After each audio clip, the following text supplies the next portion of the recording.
By now, we've covered quite a lot of ground. We've looked at the technology behind crypto, we've explored the growing ecosystem, we've talked about institutions entering the space, and we've discussed why this conversation might matter more than people realise. But there's still a very reasonable concern that many people have.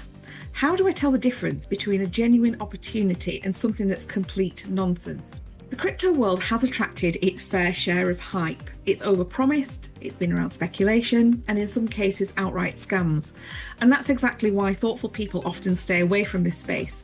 They don't want to be fooled, and they don't want to look naive. They certainly don't want to lose money, which is actually a very sensible instinct. The good news is that you don't need to become a programmer or a trader to navigate this space intelligently. You simply need to ask a series of questions that are the right questions. Over time, I found that most sensible investors tend to use a similar kind of mental filter. Let me share a very simple framework that I use. I call it the crypto sense check. And the first question is this: can the project be explained clearly in plain English? If something can't be explained simply, that's often a warning sign. Good technology can usually be described clearly. Confusing language is often used to hide weak ideas. The second question is, what problem does this project actually solve? Technology becomes valuable when it improves something, whether that be to make a payment faster, or better security, or a lower cost, or a new capability.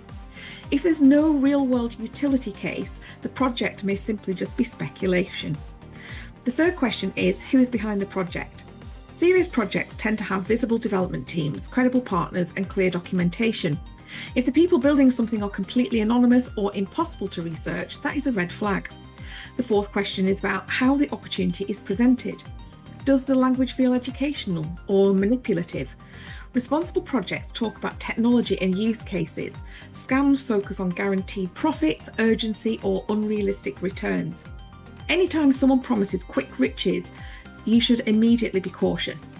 And finally, one of the simplest questions: would this still be interesting if nobody was talking about fast money? If the only appeal is price speculation, that's a very different proposition from technology that might be genuinely useful. Now, one other point is worth mentioning here because it's a common misconception. Many people assume that if they were to ever explore this space, they're going to need large sums of money. One of the interesting things about digital assets is that they can be fractionalized. That simply means you don't need to buy a whole unit of something. You can buy a small portion of it.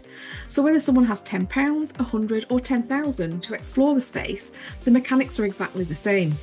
The technology allows people to own a fraction of an asset rather than needing to buy the whole thing. And for many of the people who come through our programs at CryptoGran, they approach it in a very measured way. We encourage them not to rush, not to gamble. They start simply and small, often committing just as little as £50 or £100, whether that be a month or just an initial start. Almost in the same way some people might contribute regularly to an ISA or another long-term investment account. The goal isn't speculation, it's learning while participating carefully, understanding that space gradually, and then over time whether it deserves a place in their broader financial strategy. And that's their goal, not blind enthusiasm or blind skepticism, informed understanding, because once you develop the ability to separate the noise from substance, this whole sector starts to look far less chaotic. And that leads us to the final part of the conversation, because by this point you may still be thinking something perfectly reasonable. Even if all of this is true, Yvonne, isn't it already too late? That's a question we're going to explore in the next video, because the answer might be quite different from what most people assume.